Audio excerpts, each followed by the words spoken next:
എനിക്ക് ഏറ്റവും ഇഷ്ടപ്പെട്ടത് അവതരണ രീതിയാണ് കേട്ടോ. വളരെ പക്വതയോടുകൂടി നല്ല ഒരു ആ കുട്ടിയുടെ ഒരു പക്വതയ്ക്ക് പുറമെ നല്ല രീതിയിൽ നിന്നുകൊണ്ട് ആ സബ്ജക്റ്റ് ഒരു മുതിർന്ന ആൾ അവതരിപ്പിക്കുന്ന എങ്ങനെയാണോ അതേ ഒരു പ്രാധാന്യത്തോടുകൂടി അവതരിപ്പിച്ചു.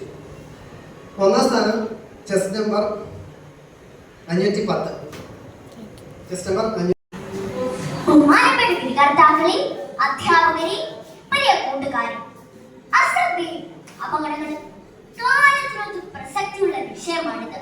ഒരു നാണയത്തിന്റെ ഇരുവശങ്ങൾ എന്നപോലെ തിരിച്ചോർമ്മ വച്ച നാൾ മുതൽ നമ്മൾ കേൾക്കുന്നതാണ് ശ്രദ്ധിച്ച് നടക്ക്, ശ്രദ്ധിച്ചിരിക്കുക, ശ്രദ്ധിച്ച് സൂക്ഷിച്ച് തുടങ്ങിയ വായ്മൊഴികൾ നമ്മുടെ ജീവിതത്തിൽ അലിഞ്ഞു ചേർന്ന പദങ്ങളാണിവ.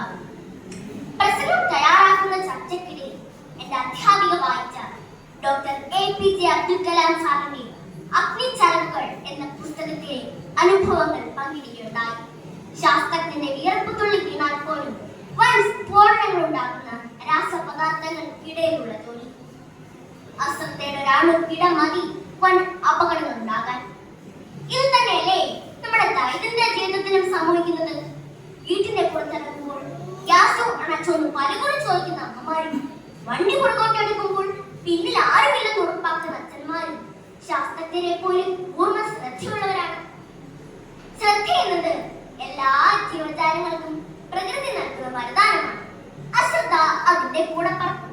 റോഡിലാകട്ടെ, വീട്ടിലാകട്ടെ, കളിസ്ഥലത്താകട്ടെ പതിഞ്ഞിരിക്കുന്ന ഓരോ അപകടങ്ങളെ കുറിച്ച് നമുക്ക് ബോധ്യമുണ്ടാകണം. എന്നാലേ തലച്ചോറിൽ ശ്രദ്ധ ചെലുത്താൻ കഴിയും. തലയിൽ അലക്ഷ്യമായി കിടക്കുന്ന ഒരു കളിപ്പാട്ടമാകട്ടെ, മുട്ടുസൂചിയാകട്ടെ, തീപ്പൊരി നാളമാകട്ടെ, എത്ര തന്നെ ചെറുതായാലും അപകടത്തിന്റെ തീവ്രത ഭയാനകമായി. നാം വലിച്ചെറിയുന്ന മാലിന്യം പോലും അപകടമായ രോഗങ്ങൾ പരത്താൻ കാരണമാകുന്നു. ഇതിൽ 1ാം തരത്തിൽ പഠിക്കുമ്പോഴാണെന്ന് തോന്നുന്നു അണയ്ക്കുവാൻ മറന്നുപോയ തേപ്പുപെട്ടി കാരണം ഒരു കട മുഴുവനും കത്തി നശിച്ച വാർത്ത ഇന്നും മനസ്സിൽ തങ്ങി നിൽക്കുന്നു. കാലം പുരോഗമിക്കുകയാണ്. മനുഷ്യന്റെ പരിമിതിയും മറികടക്കാൻ തക്ക സാങ്കേതിക വിദ്യകൾ എന്ന് പറയുകയാണ്. പ്രിയ കൂട്ടുകാരെ, അപകടങ്ങൾ ജീവിതത്തിൽ കുറയ്ക്കണമെങ്കിൽ നാം ശ്രദ്ധയോടെ തിരിക്കണം. നാം കുട്ടികളും മുതിർന്നവരും ഇൻസ്റ്റാഗ്രാം പോലുള്ള ലഘു ചിത്രീകരണങ്ങൾ കാണാറില്ലേ? വെറും 15-30 സെക്കൻഡ് മാത്രം ദൈർഘ്യമുള്ള വീഡിയോകൾ കണ്ട് നമ്മുടെ തലച്ചോർ മരവിച്ചിരിക്കുകയാണ്. കുറച്ച് സെക്കൻഡുകൾ കഴിഞ്ഞാൽ ഇതിനോടും ഒരു വിരസതയാണ്. അശ്രദ്ധയിലേക്കുള്ള പരിശീലനമാണിത്, അപകടകരമായ പരിശീലനം. 5 മിനിറ്റ് മാത്രമല്ല എന്റെ ഈ പ്രസംഗം പോലും ഈ ഇരിക്കുന്നവർ എത്ര ശ്രദ്ധിക്കുന്നു എന്നെനിക്കറിയില്ല. നാം ഇങ്ങനെ തുടർന്നാൽ ജീവിതത്തിൽ അപകടങ്ങൾ സംഭവിച്ചുകൊണ്ടേയിരിക്കും. അപകട സാധ്യത മേഖലകളിൽ നിർദ്ദേശങ്ങൾ എഴുതി ഒട്ടിച്ചെടുത്തുകൊണ്ട് മാത്രം കാര്യമില്ല, അത് പാലിക്കാനുള്ള ഉൾക്കാഴ്ച നമുക്ക് ഉണ്ടാകണം. ഖേദകരം എന്ന് പറയട്ടെ, മുതിർന്നവർ നമുക്ക് നൽകുന്ന മാതൃക പലപ്പോഴും കാപട്യം നിർത്തതാകുന്നു.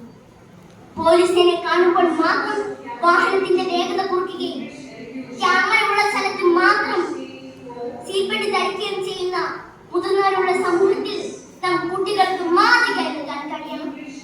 500-1000 പിഴയടയ്ക്കാതിരിക്കാനല്ല നാം സീറ്റ് ബെൽറ്റ് ധരിക്കുന്നത്, ഹെൽമറ്റ് ധരിക്കുന്നത്, വാഹനത്തിന്റെ വേഗത കുറച്ചു കൊടുക്കുന്നത് എന്ന ബോധമാണ് വേണ്ടത്. അശ്രദ്ധ കൊണ്ട് ജീവൻ നാം ഇടരുത്. ശ്രദ്ധാമാലബ്ധേ ജ്ഞാനം എന്ന അധ്യാപകർ പറഞ്ഞ വാക്കുകൾ സ്മരിച്ചുകൊണ്ട് പ്രശസ്ത കവി ശ്രീ കടവരട്ടെ രാമകൃഷ്ണന്റെ 2 വരി കവിത ചൊല്ലിക്കൊണ്ട് ഞാൻ നിർത്തട്ടെ. കണ്ണു വേണം